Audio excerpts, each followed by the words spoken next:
have you had many occasions to come down to Cornell since?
Welcome. My name is Bruno Serafin, and welcome to the first event in our speaker series, American Ecofascism, Past and Present.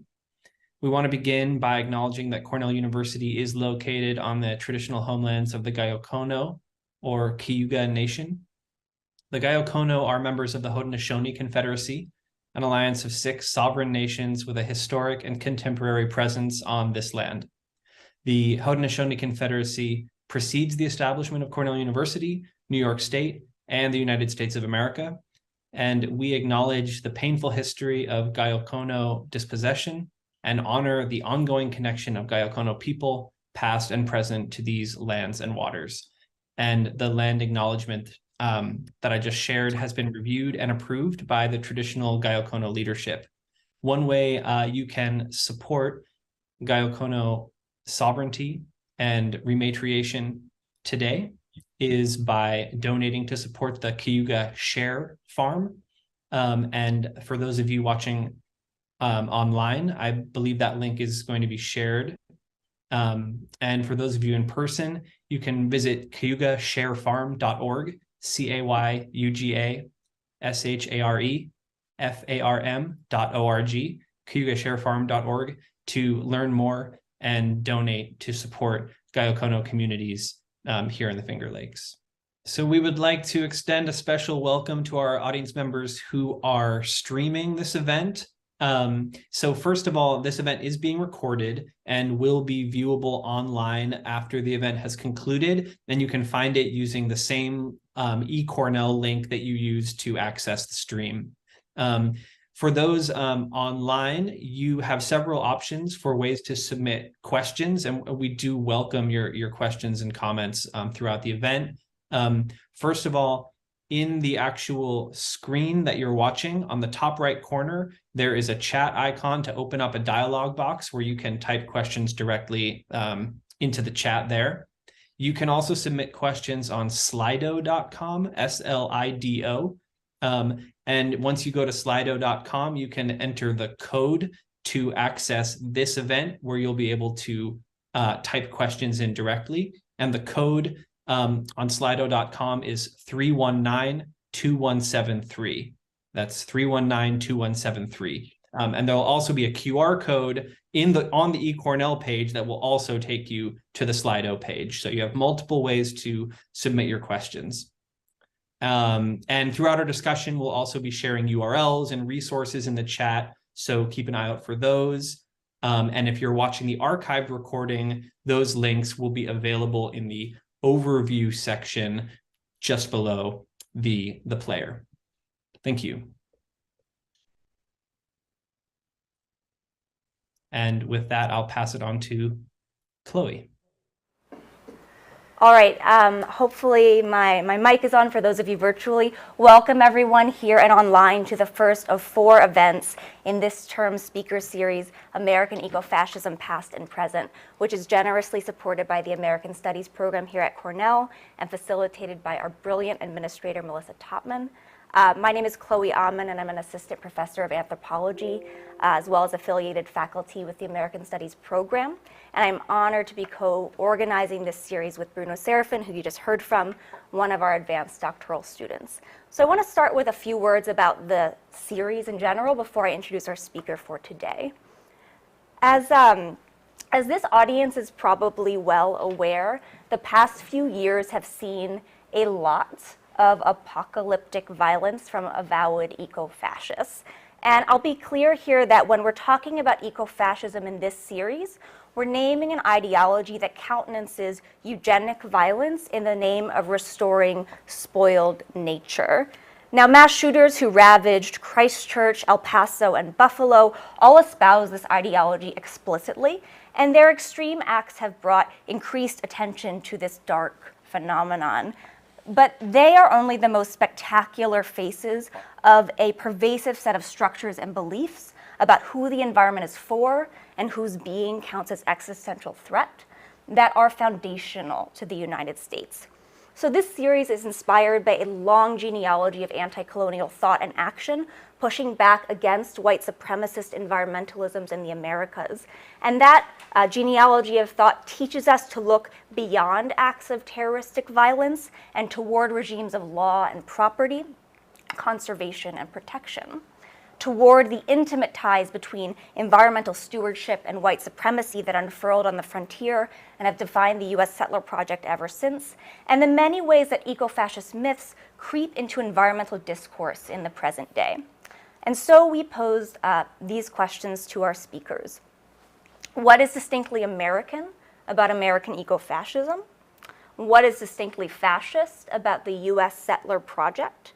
What is new and what is very old about the environmental apocalypse that we're hearing ever more about? And also, what does recognizing eco-fascist fantasy as a structuring premise of the American project then demand of American studies scholars? We're lucky to have an interdisciplinary group of anti-colonial, anti-fascist thinkers coming to Cornell to lead these important conversations.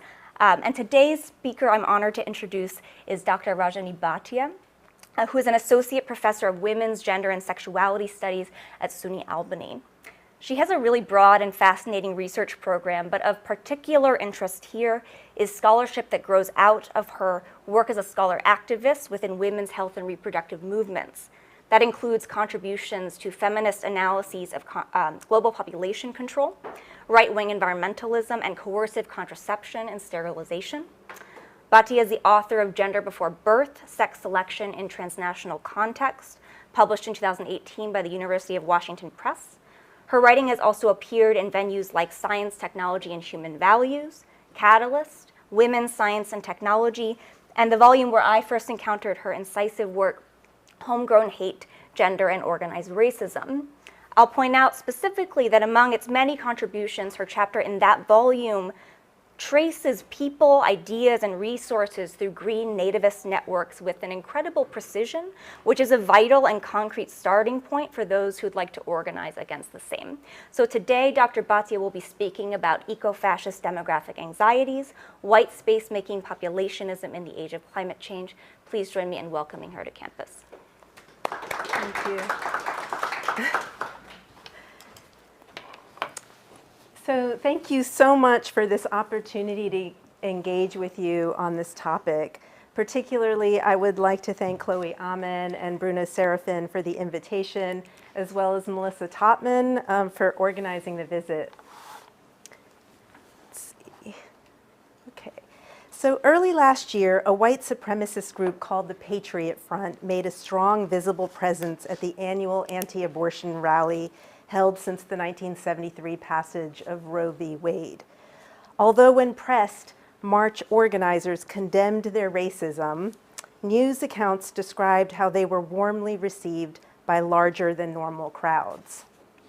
Despite the bitter cold, the mood was optimistic, as marchers correctly anticipated that their struggle to end federal protection of abortion rights was closer than ever. Patriot Front members handed out cards with slogans that blunted their overt racism into sexist and nationalistic appeals, including "America belongs to its fathers and it is owed to its sons," or "The restoration of American sovereignty must follow the restoration of the American family." Last May in Buffalo, New York, a white shooter killed 10 Black Americans in a tragic act of violence. His manifesto mimicked the words of other eco-fascist extremists: kill the invaders, kill the overpopulation, and by doing so, save the environment. This event adds to a growing list of mass shooters that have repeated similar vitriol for over a decade, from Norway to New Zealand to Texas.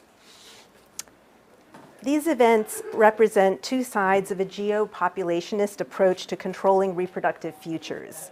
Geopopulationism refers to the ways that spaces are produced or optimized to contain or exclude, surveil, and regulate particular bodies. Eco-fascist anti-immigrant conspiracies are inherently space-claiming and making strategies for controlling the makeup of national populations.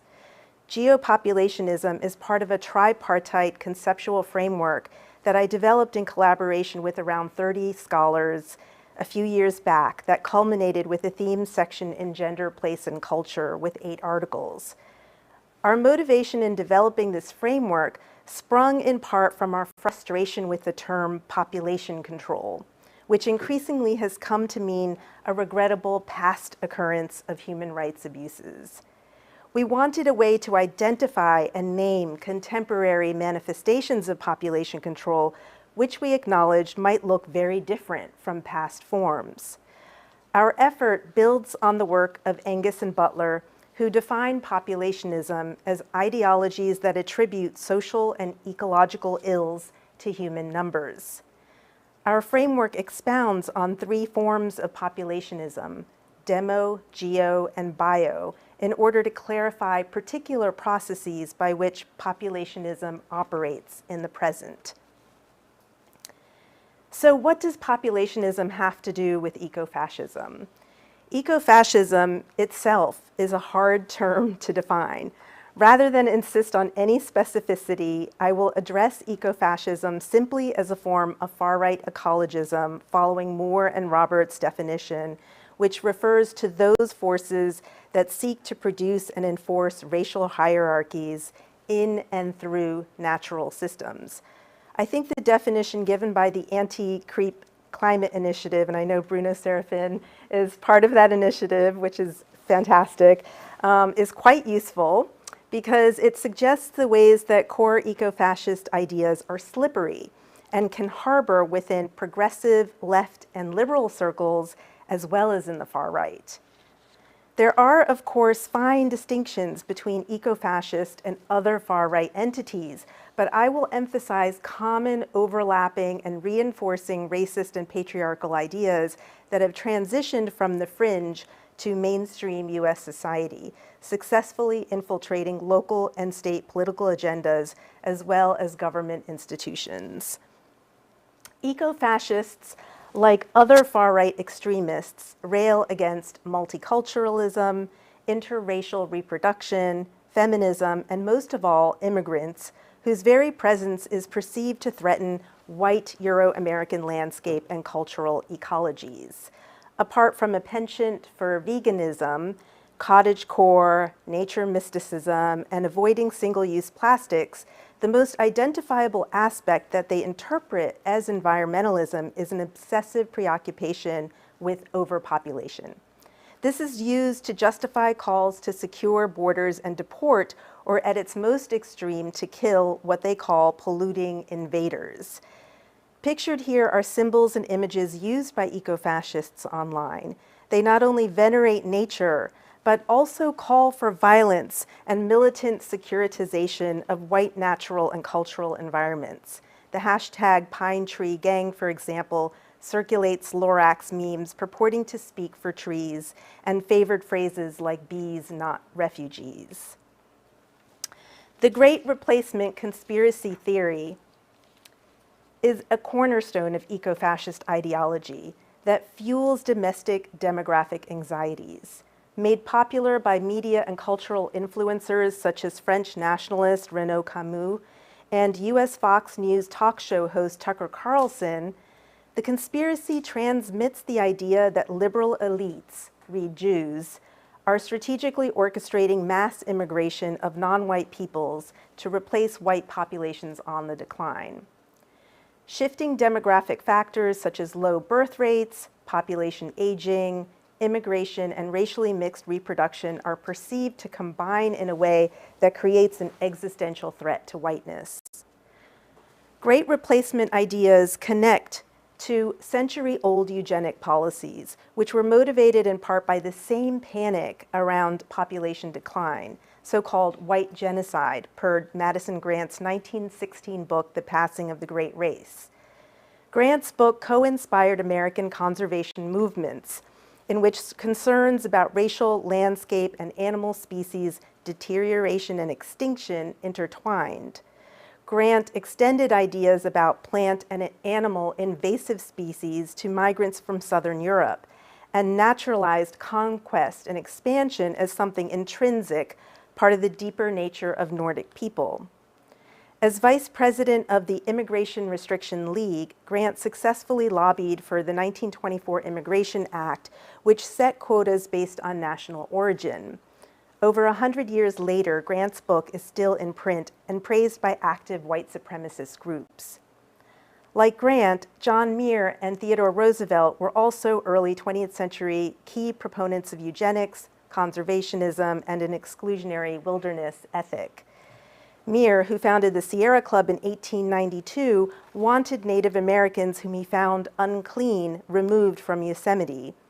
The U.S. Army removed indigenous people from national parks, and Theodore Roosevelt, whose legacy includes establishment of the U.S. Forest Service, 150 national forests, 51 federal bird reserves, 4 national game preserves, and 5 national parks, simultaneously appealed to white women to prevent race suicide by having more children. The demographic anxiety at the heart of white nativist environmentalisms articulated by Grant inspired Adolf Hitler. The Nazi counterpart of these ideas were articulated in the Third Reich through the notion of sterbendes Volk, or dying people, Blut und Boden, blood and soil, and preoccupation with Lebensraum, or living space. In fact, the German zoologist Ernst Haeckel, who termed the word ecology, and other leading figures of this ideology in the late 19th century were ardent anti-Semites, anti-urban, and proponents of social Darwinist and eugenic ideas. A half-century later, Nazi ideologues posited an exclusive, even mystical connection of the German people to the land or environment. Not only were Germans thought to have a higher propensity than others to care for the environment, but the mere presence of the so-called superior race was thought to enhance rather than degrade it. The same Nazi belief system simultaneously conceived of population in the context of a social Darwinist struggle between races for survival and power. They viewed population as an aggressive force, a means by which races compete against each other to occupy and control space and land. They depicted population pressures from Eastern Europe as a threat to German Lebensraum. Current right-wing discourse on the environment in the US and Europe portrays the presence of immigrants in similar ways, as a threat to American culture or Western civilization, maintaining this idea of population as a hostile force by which one group generatively competes against another. But what is perhaps specific to the US-American expression of nativism in the late 19th and early 20th centuries is that this was just one iteration of a long history of nativist expression, which scholars have called an exclusively American concept. Even before independence, Benjamin Franklin warned in an essay called Observations Concerning the Increase of Mankind, Peopling of Countries, etc., from 1755, of, quote, a colony of aliens who will shortly be so numerous as to Germanize us instead of our Anglifying them, and will never adopt our language and customs any more than they acquire our complexion. This was followed by the formation of a Native American party in the 1850s known as the Know Nothings, because their members were instructed to say, I know nothing, if asked specifics about the party. It was anti-Catholic and objected to immigration by the Irish and Germans. Then there was anti-Chinese immigration in the 1880s, leading to the Chinese Exclusion Act. The first law preventing a specific ethnic group entry into the US followed in the early 20th century with anti-Southern and anti-Eastern European immigration, which overlapped with anti-Jewish nativism. More recent iterations rail against the undocumented, largely targeted at Mexican immigrants, and of course anti-Muslim nativism since the 2000s. While the ideological origin of contemporary American ecofascism can be traced to Madison Grant, Teddy Roosevelt, and John Muir, these men were highly privileged, elite, part of the upper crust of society. Today's ecofascism expresses a populist, anti-elite fervor that borrows from anti-urban, anti-liberal, and ruralist expressions of nativism that accompanied the reemergence of the KKK in the 1920s. But the demographic anxieties at the heart of early 20th century nativism got a reboot through the politics of international population control in the middle of the 20th century, when governance on demographic futures, particularly instituting policies to promote family planning and sterilization in poor countries, became an indicator for responsible statehood and a precondition for receiving foreign aid. Anxieties about global so-called overpopulation and the Earth's finite so-called carrying capacity that motivated these policies became part of mainstream and liberal discourse.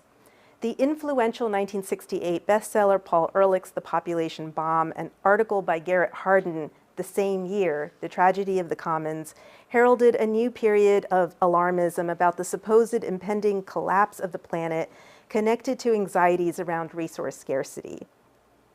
50 years after it was written, Tragedy of the Commons is one of the most assigned essays in college courses, according to the Open Syllabus Project, and TED Ed and the Khan Academy have animated videos on it. Hardin's competitive exclusion principle, published in Science in 1960, holds that in a resource-finite environment, two different populations fighting over the same resources cannot stably coexist. One will win out. Ideas such as these were always presented as unchanging laws of nature. The global overpopulation crisis, as taken up by the mainstream, produced images of illiterate, poor, dark-skinned masses breeding indiscriminately to the point where they would spill beyond their country's borders. As population control was increasingly invoked and implemented in the name of the environment, reproductive rights, and for the sake of assisting poor countries towards development, the groundwork was laid for funneling reactionary ideas into a liberal agenda. it's interesting that these fears of overpopulation are propagated against the background of the 1965 liberalization of U.S. immigration law, which removed the national origins formula. The new preoccupation with overpopulation was stripped of explicit nativist concerns. So I shift here from the establishment of a massive population control lobby to the green nativist lobby. The emergence of the modern environmental movement, beginning in the late 1960s, provided a more direct foundation of human infrastructures that would grow to support the demographic anxieties undergirding great replacement ideas today. The 1968 establishment of the advocacy organization Zero Population Growth, or ZPG, was critical to this process by propagating a link between population growth and environmental degradation.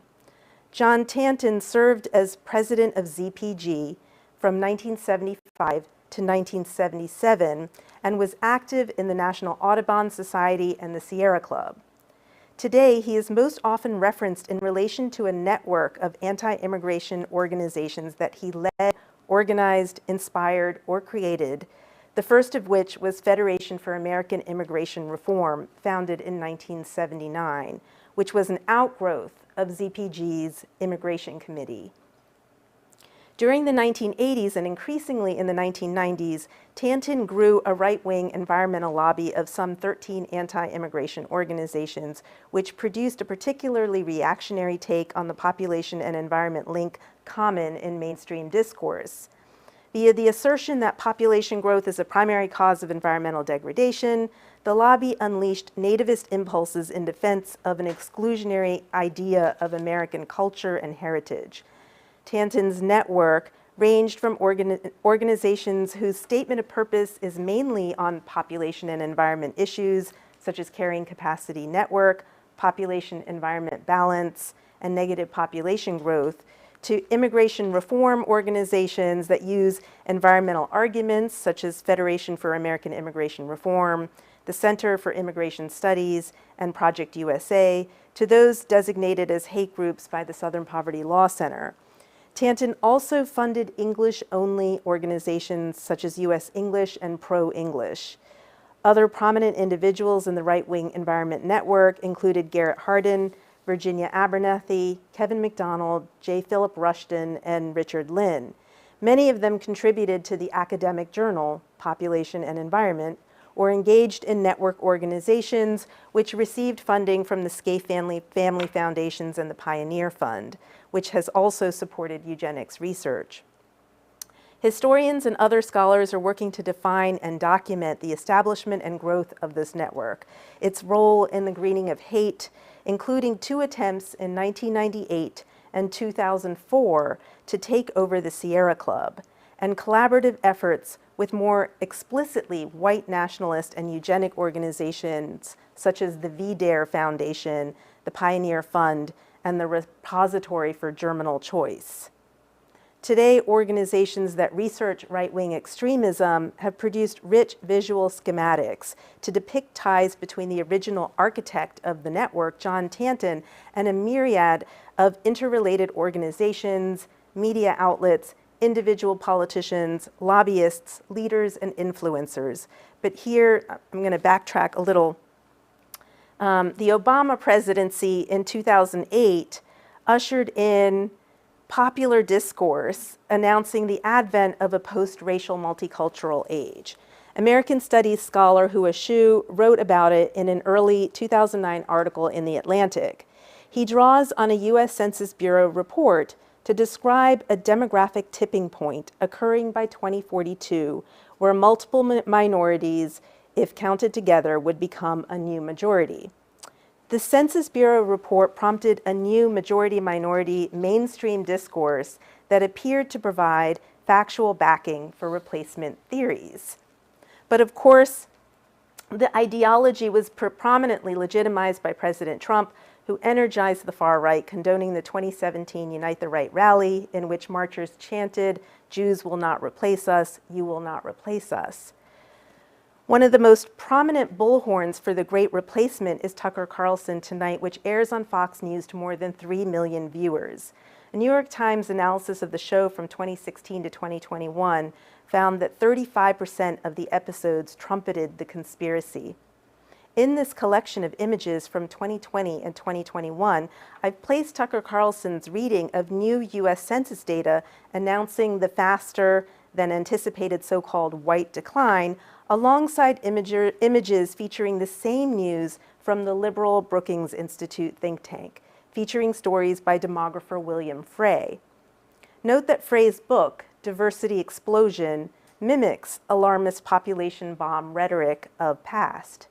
My point here is that mainstream media fans the same flames of alarmism using credible data, even if they would come to different conclusions about what these changes mean for society.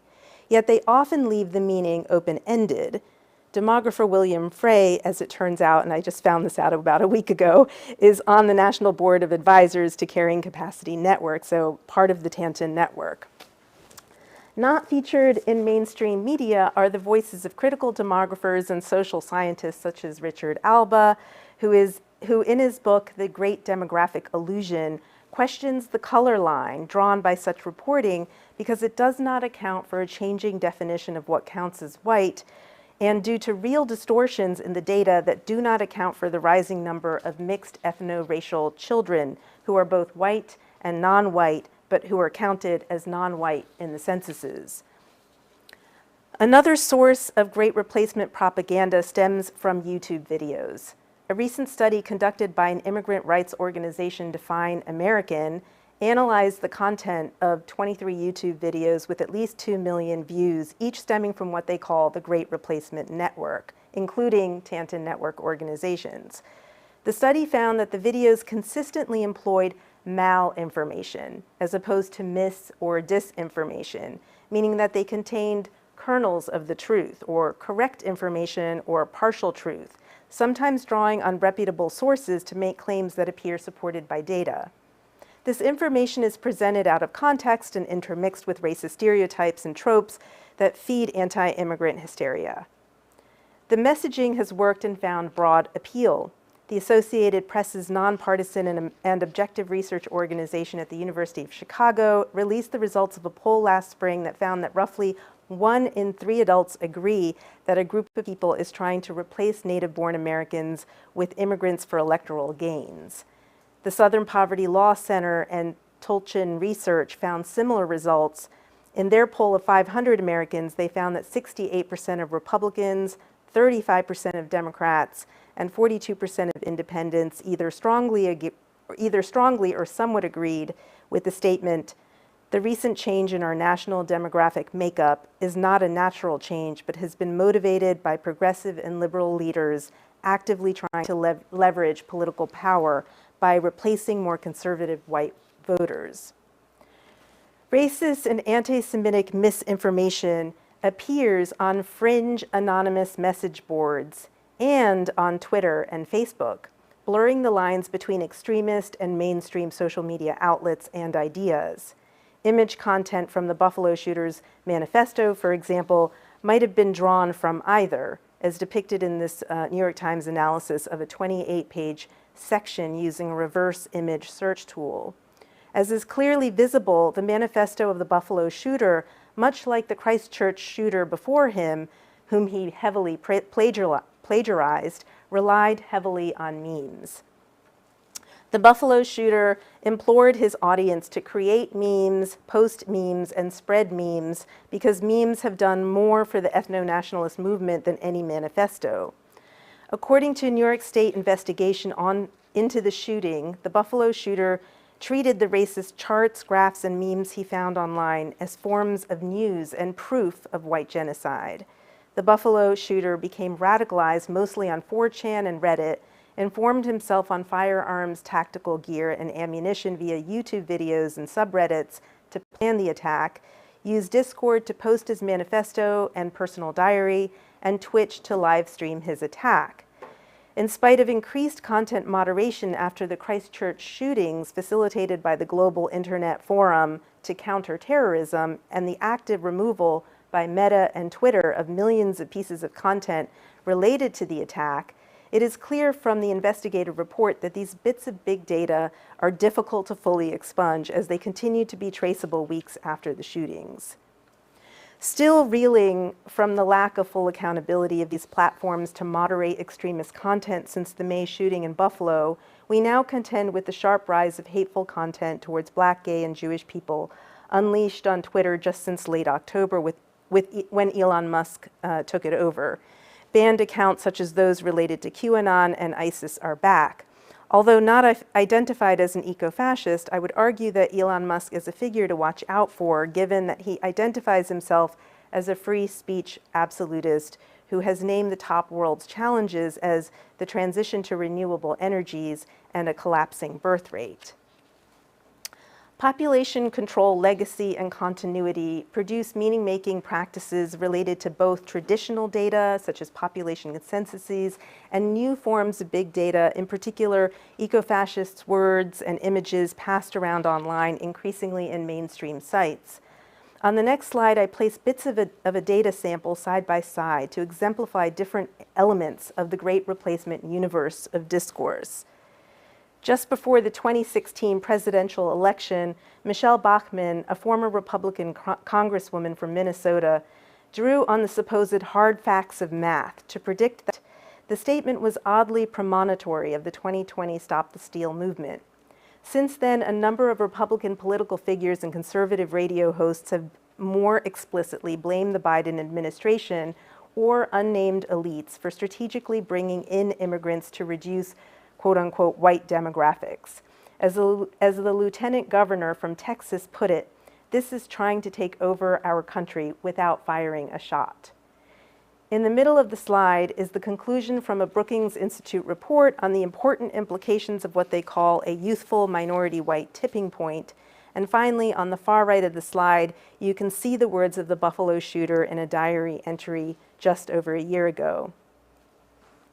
Another population discourse that can unintentionally bolster conspiratorial thinking about demographic trends is perpetuated within climate science. Many scientists point to population growth as a major driver of climate change, following decades of neo-Malthusian thinking in environmentalism that links population with environmental problems. Some influential groups, like the US nonprofit, the Union of Concerned Scientists, refute a direct causal relationship between population growth and size and climate change, as well as food insecurity. However, others promote a linear relationship between population and the environment. For instance, World Scientists' warning of a climate emergency 2021 made a specific global appeal for women and men to have at most one child. Such prominent advocacy can contribute to the spread of popular worries about overpopulation, which is an abstract and ideological term.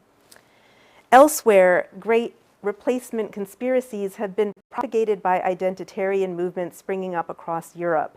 While identitarian core philosophy unmistakably resembles Nazi and old eugenic ideas, Judith Goetz points out their use of new language within German-speaking countries. For example, groups call for ethnopluralism rather than blood and soil, or re-migration rather than mass deportation, or they might claim they are identitarian rather than racist.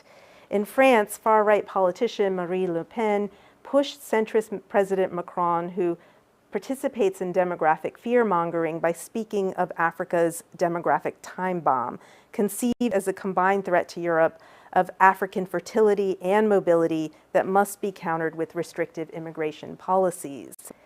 Younger conservatives within the European New Right have dropped climate change denialism for a greenwashed anti-immigration policy proffered as climate mitigation.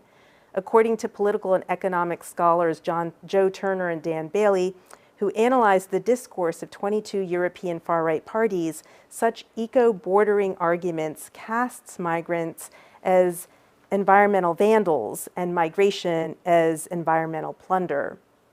Even Fox News in the US, which normally sticks to strict climate denialism, recently aired a viewpoint that considered the hypothetical possibility of climate change to double down on their anti-immigrant stance, claiming that allowing immigrants from lower carbon emitting countries into the US, where they would become higher carbon emitters, would be counterproductive. Indeed, a broader evangelical environment network in the US rationalizes taking up climate action in connection with its core anti-abortion stance. Its president, Mitchell Hescock, asks, what if creation care was more than simply pro-trees, pro-polar bears, or pro-recycling? What if creation care was pro-family, pro-children, pro-flourishing? What if creation care was pro-life? He asserts, as pro-life evangelicals, we want all God's children to be born and live healthily, unhindered by the ravages of pollution and climate change, even before they take their first breath. The network provides an important potential path between fringe and mainstream, as well as left and right-wing environmental politics. The mainstreaming of the greening of hate has had predictable effects. In the US, such anti-immigrant xenophobia stemmed from the White House since 2016. Trump advisors and appointees like Jeff Sessions, Kellyanne Conway, and Stephen Miller, as well as the Department of Homeland Security Citizenship and Immigration Services Ombudsman, were linked to the Tanton network. They arrived at unprecedented policy influence with an agenda that included militarizing the US-Mexico border, criminalizing all immigration, prohibiting visas from 7 to eventually 13 largely Muslim countries, ending Obama's program to protect undocumented children, zero tolerance policies, requiring the arrest of anyone caught crossing the border illegally, and separating children from their parents. Although these measures were carried out without environmental justification, a Tanton-allied group called Progressives for Immigration Reform called on Trump in October 2019 to create a new bureau within the EPA with jurisdiction over immigration and naturalization to study the impact of population growth on the environment. The appeal stated, Mr. President, other administrations have failed to study population growth's impact on our natural resources and treasures. You're presented with an opportunity to create an environmental legacy, not just for you, but for generations of Americans. Remember, economic prosperity isn't the sole measure of a president's success. Part of making America great again is making it green again. The Biden administration has sought to reverse Trump-era immigration restrictions, but several remain in place due to legal battles prompted by states bordering Mexico. For example, Texas successfully sued the Biden administration for seeking to end a policy that would keep asylum seekers on the Mexican side of the border until their court dates, while Arizona unsuccessfully sued to prevent Biden's halting of construction of the border wall. As Arizona's Attorney General Brnovich argued that Biden's rollback of Trump-era restrictions violated the U.S. National Environmental Protection Act because, quote, as more and more people come into the country, it has a more and more devastating impact on our environment. Brnovich's lawsuit also argued migrants directly result in the release of pollutants, carbon dioxide, and other greenhouse gases into the atmosphere, which directly affects our air quality. Closely aligned with mobility restrictions is the fracturing of immigrant families through the separation of immigrant children from their parents, as well as more direct fertility controls.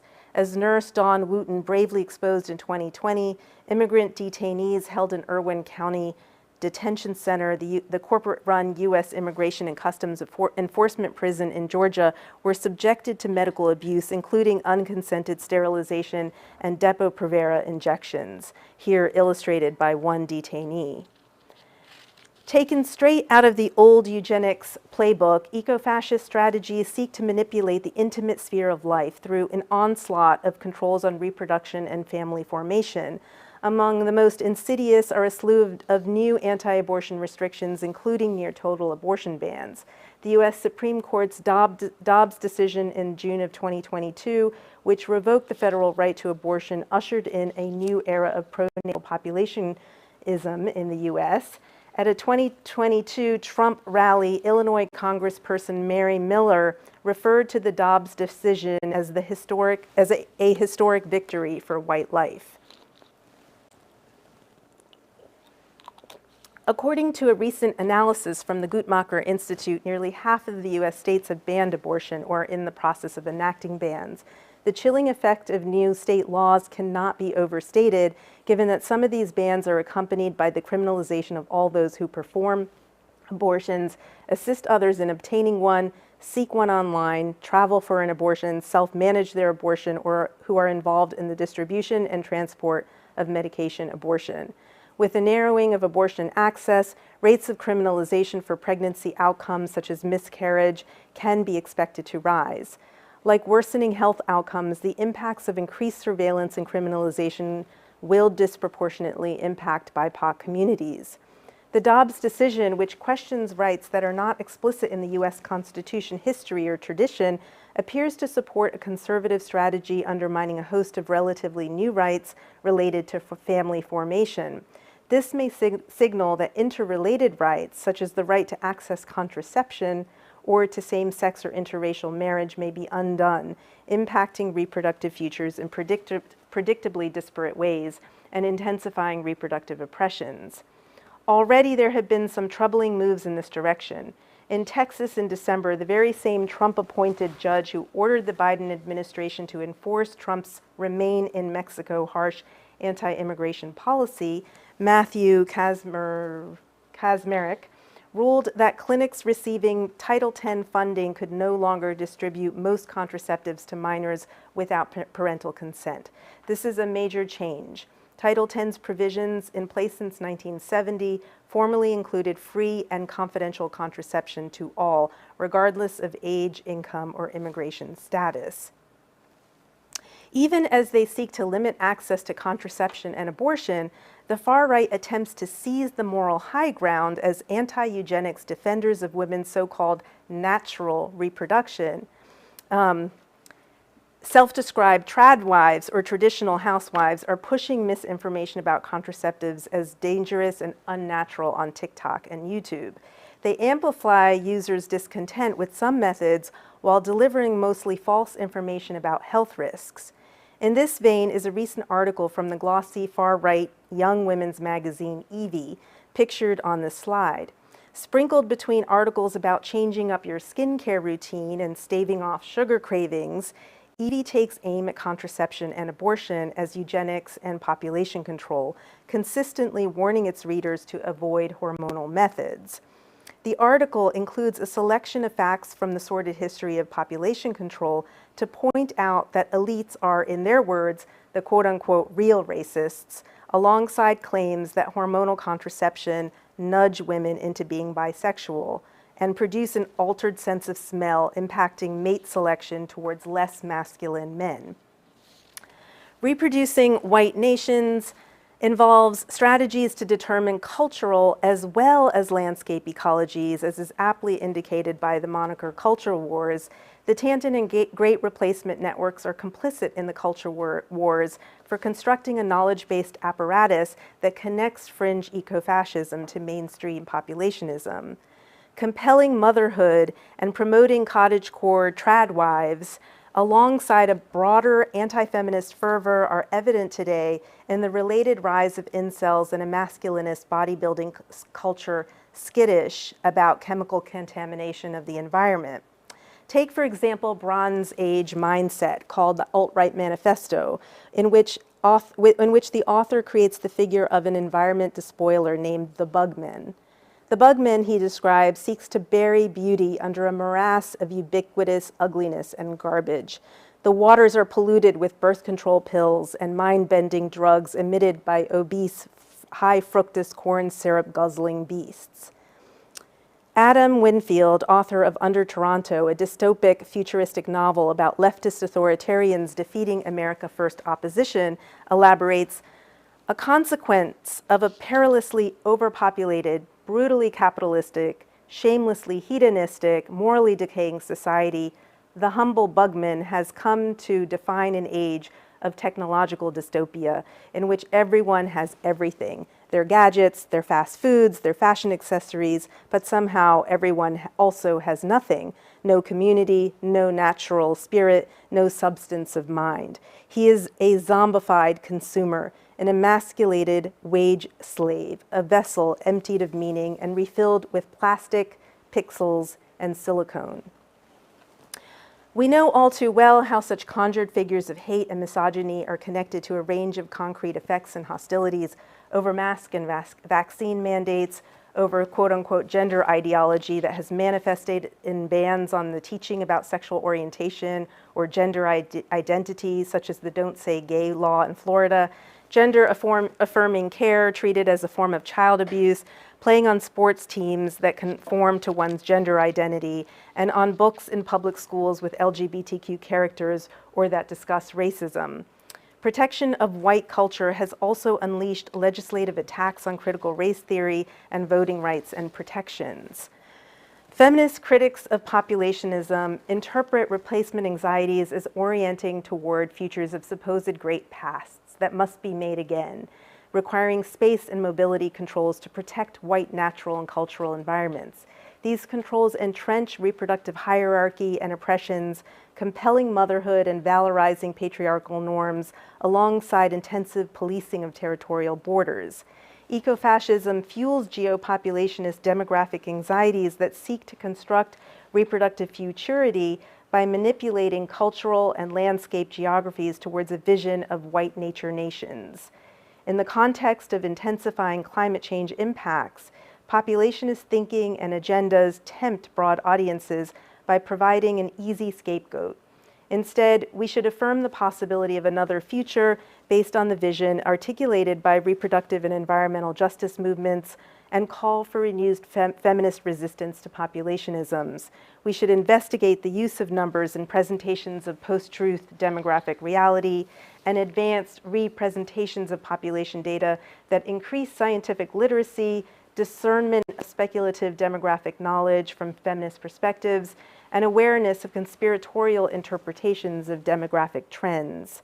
We should be on the lookout for the use of alarmist rhetoric and numbers by liberal environmental groups used to drum up support for climate action.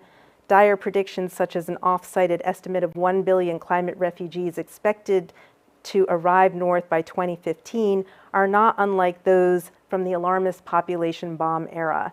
They fail to account for the complexities of migration, including the ways that climate displacements have been occurring for a long time, prompting movements mostly within rather than across national borders. We need also to watch out for old school population alarmism. Recently, a group of bioethicists defended an even coercive means of what they called population engineering as morally justified in averting harms related to climate change. In addition, populationist discourses increasingly invoke the language of social justice and self-identify as progressive or liberal. We have to think carefully about how to address the urgency of climate change and other pressing environmental issues without driving right-wing alarmist rhetoric. It is important to give people potential solutions and reasons to be hopeful, lest we drive the same sorts of apocalypticism that has mainstreamed hate and motivated extreme violence. We should learn to critically question calls for environmental protection that point to an oppressed, racialized group or ethnic group as the harm or the cause of devastation, or that seek solutions in excluding people, more military, policing, and surveillance, and that involve denying people the ability to flee to safety or stay in their homes. Our support of social justice-oriented movements must grow ever more vigilant due to efforts that appropriate their histories and strategies. Abortion abolitionists, for example, claim inspiration from the anti-slavery abolitionist leader like John Brown. They also appropriate the strategy of creating sanctuary cities for immigrant rights movements for the unborn, or increasingly what they call the preborn. Finally, we should support environmental justice efforts, especially in communities impacted by eco-fascist violence. In El Paso, Texas, where an eco-fascist killed 23 people and wounded 26 in a Walmart there. There are many local initiatives. La Mujer Obrera, a Chicana women-led organization working to prevent a recycling facility of batteries, metals, and electronics from blowing dust into Douglas Elementary School. Familias Unidas del Chamizal demanding the shutdown of Marathon Petroleum, a refinery which produces dangerous organic compounds and nitrogen oxides. Eco El Paso and El Paso chapter of the Sunrise Movement, working to support a climate charter. And finally, a community farm called Tierra es Vida, or Land is Life. Thank you.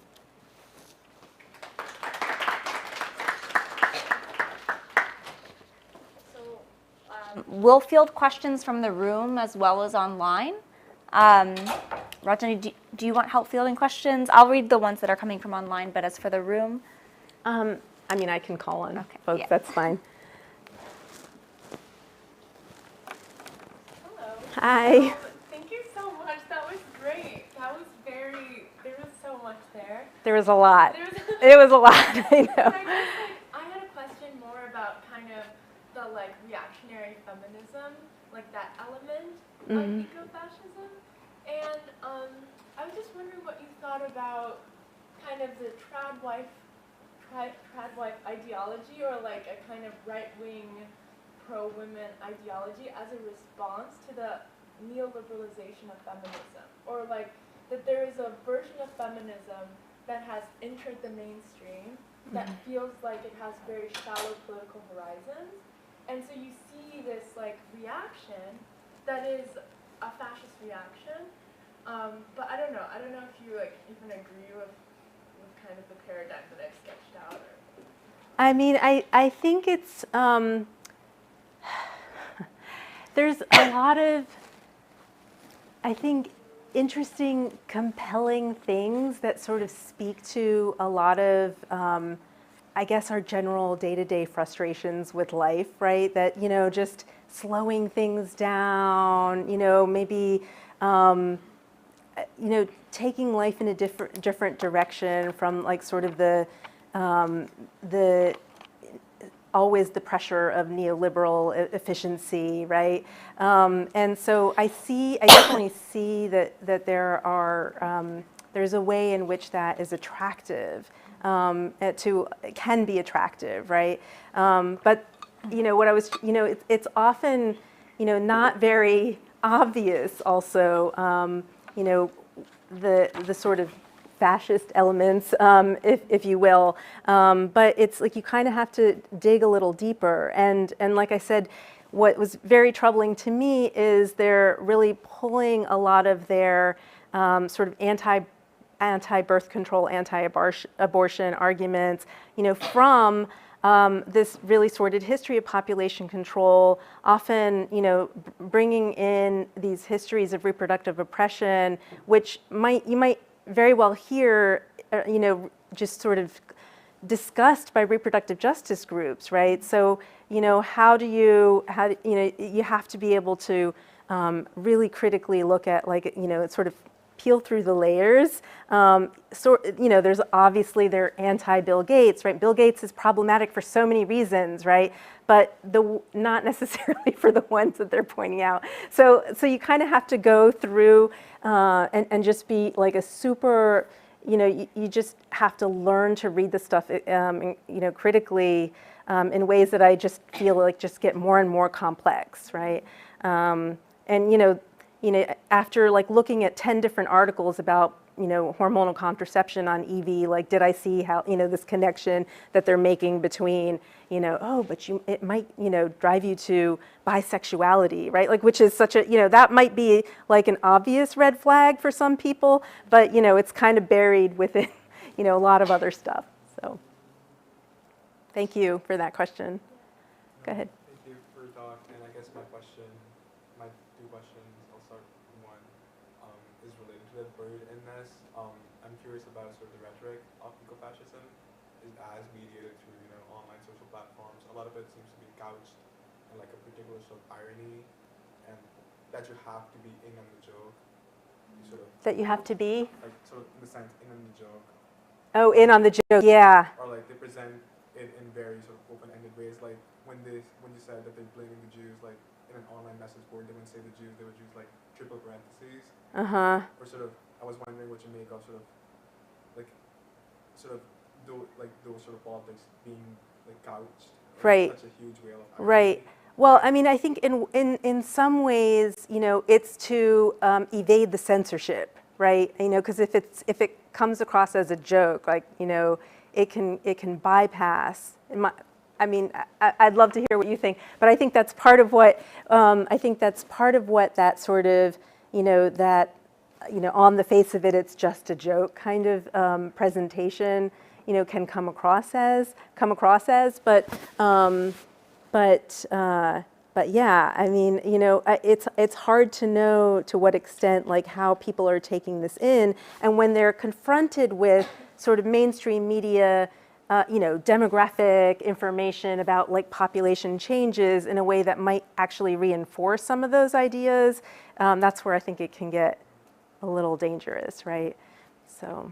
And my other question was about, like, it talks about like how American ecofascism is, but I was wondering if in a sense if it's not like as American, because we talked briefly about Europe, but like a lot of, I guess, intellectual foundation of like the American ecofascist movement does seem to come from Europe, like, right? Like the person who coined the Great Replacement was someone who's French, like Renaud Camus in 2012. Yeah.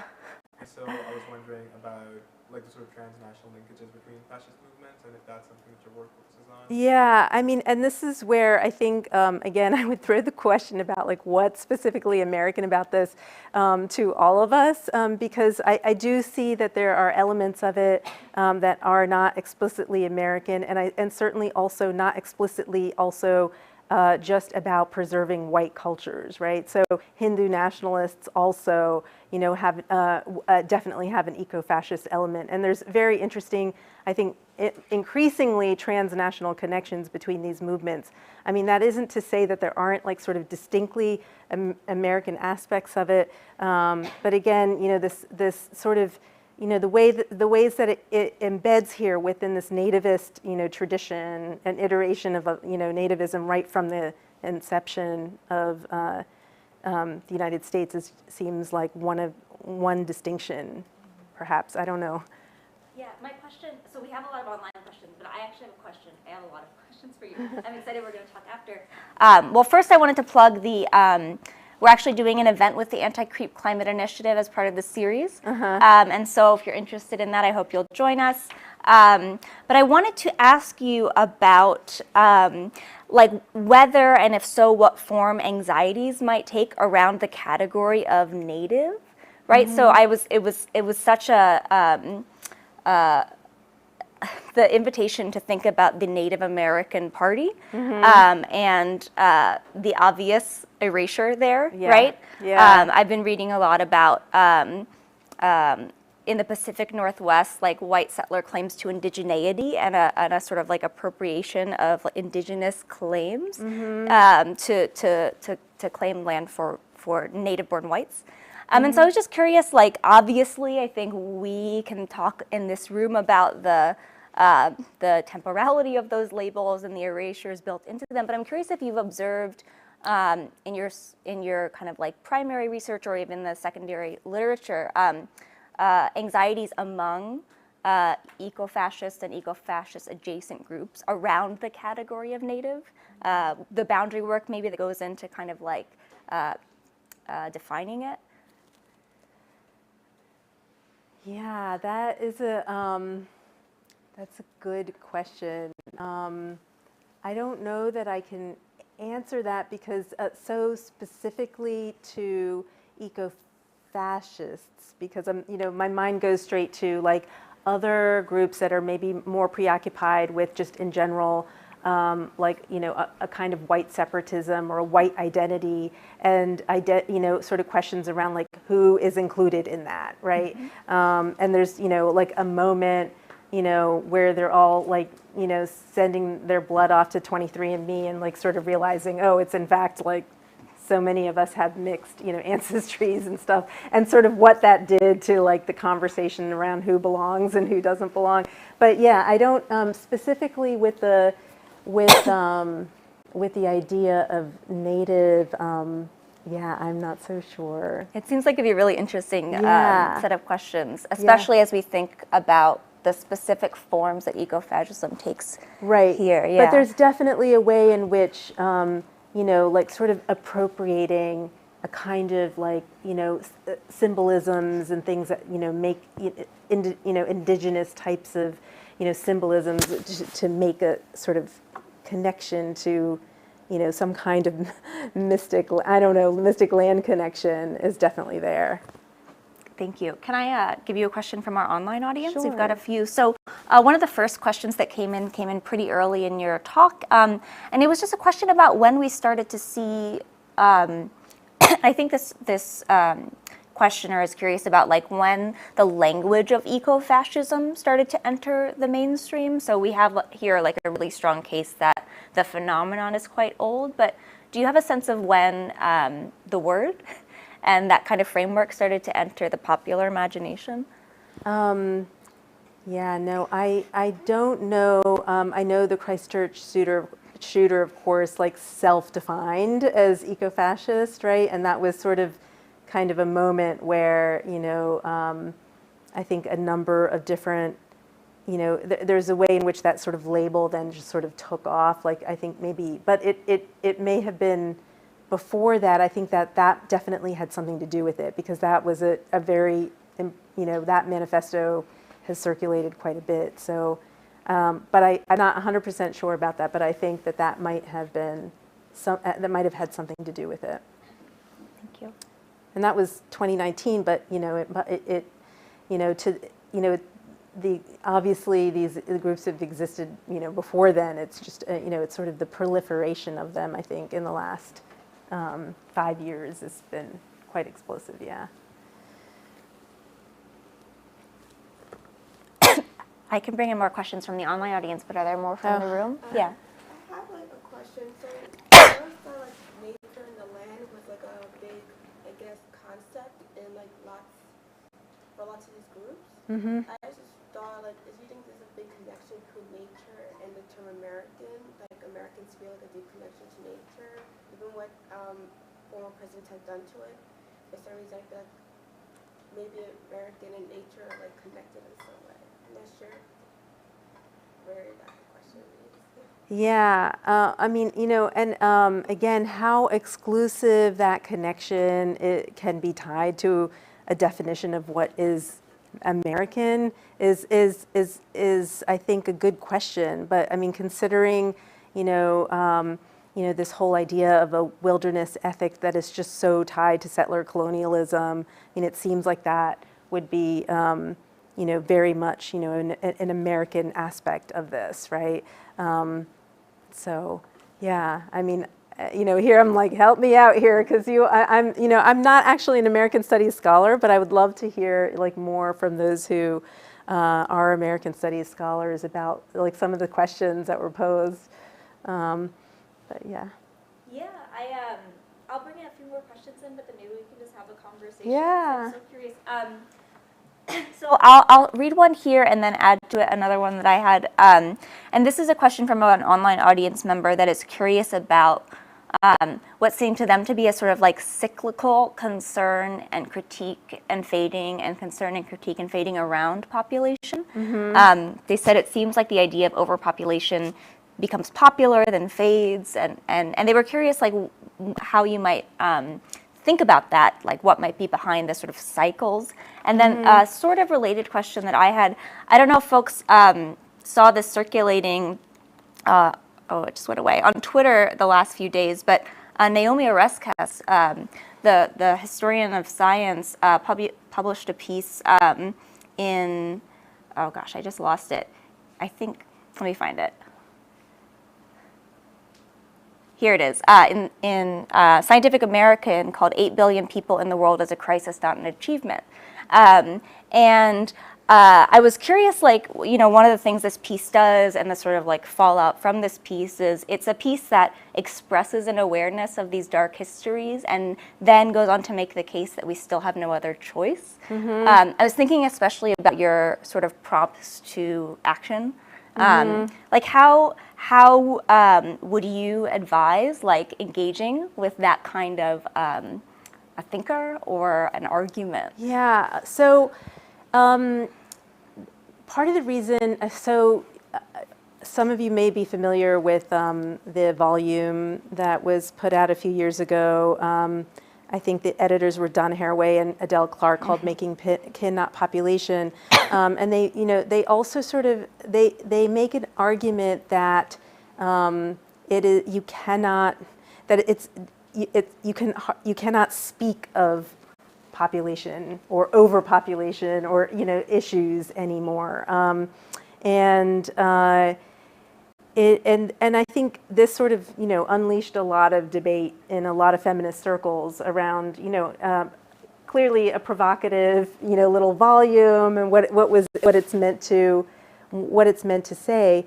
I think what happened, of course, historically, is that in 1994 we had the International Conference on Population and Development, and because of knowledge of all of these abuses related to population control, sterilization abuse, coercive contraception, which were really coming to light, feminist groups had unprecedented influence on the agenda, on the closing document of that particular international conference, and it is said to be a major achievement because it really switched the discourse or moved the discourse away from population control to reproductive rights, right? And as much as we might question like whether on the ground that actually took place, right? Because a lot of these abuses continued in certain ways, shapes, and forms, even under a different name. This was an important shift, at least discursively, right? And I think that I don't know that the concern around population and or so-called overpopulation, which of course is it's a relative term. It can only be a relative term, but it's always presented as an absolute, right? I don't know that ever fully disappeared. It's just that it's sort of now taken to be as something like sometimes like politically incorrect, and so that if you state it, that you're somehow then like just told you can't actually make this argument, which is kind of odd because there's so many people making this argument right now. Like to me, it's quite odd to. And frankly, like this argument that one can't say it is it sort of came out at a time when the right wing generally, the far right, was like making a lot of arguments around censorship and free speech, right? And so this sort of idea that one cannot speak about overpopulation to me is sort of I don't understand, frankly, like where that comes from, because it's actually quite prevalent, but yeah, that's my, I do question like some of the, sort of quick claims to like an optimal population size, like first of all, how do we measure that? But, many, the Norway shooter said 2 to 3 billion. And in the piece that Donna Haraway wrote, it was also 2 to 3 billion. I'm like, I'm not sure how you come up with those numbers, right? Like this is suddenly the ideal or optimum population size. But it's obviously pretty worrisome to try to imagine like how would we get to that point, even if one from a feminist perspective would claim that they would definitely not advocate for any kind of reproductive oppression. It's just kind of unclear to me how that like could be compatible with the reproductive justice framework. Thank you. Go ahead. Yeah, thanks very much for the talk. Very insightful. I just had a question about this international alliance that you briefly mentioned. Like the example that you gave in the earlier question is also about how the Hindu nationalists sort of in India project certain attachments to a specific species or things like that, and then so I'm just wondering in what ways might there be not necessarily a full sort of a formal alliance, but in terms of like looking at each other and learning from each other in this whole network of ecofascism across. Yeah, I think that, particularly because it flourishes so much online, it's very easy for that to, for it to flourish in different places. Obviously, it depends on the kinds of censorship that or the ways in which, hate speech is circumscribed to what extent or not, but definitely, I think that there is a strong propensity for these types of movements and this type of argumentation to be picked up and taken up in many different places. I'm trying to remember, like right now, I'm forgetting the name, but there's like a woman who was of European origin, but spent much of her life in India. Yeah, Savitri Devi, thank you. Yeah, I was just like, I couldn't remember. Yeah, who's like very popular amongst, a lot of these eco-fascist networks. And it's just, quite interesting, her legacy. I mean, I don't know, all of her history, but, she did a PhD in, which was called The Simplicity of Mathematics or of Math, something like that. So clearly, I mean, she's a very intelligent woman who ended up in India and was a devotee of Adolf Hitler. And she was not really that well known, but suddenly has become a huge figure, right? So it's interesting how these, these figures might have disappeared, but then get, sort of reactivated in the context of ecofascism, and particularly through, these online networks. Thank you for I just had a moment there, I couldn't remember her name. Are there any additional questions from the room?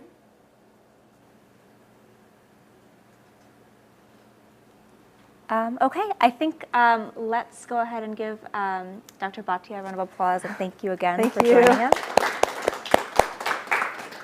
And we've got a little bit more time in the room if you want to grab a drink, some snacks, ask some casual questions. Thank you so much for coming.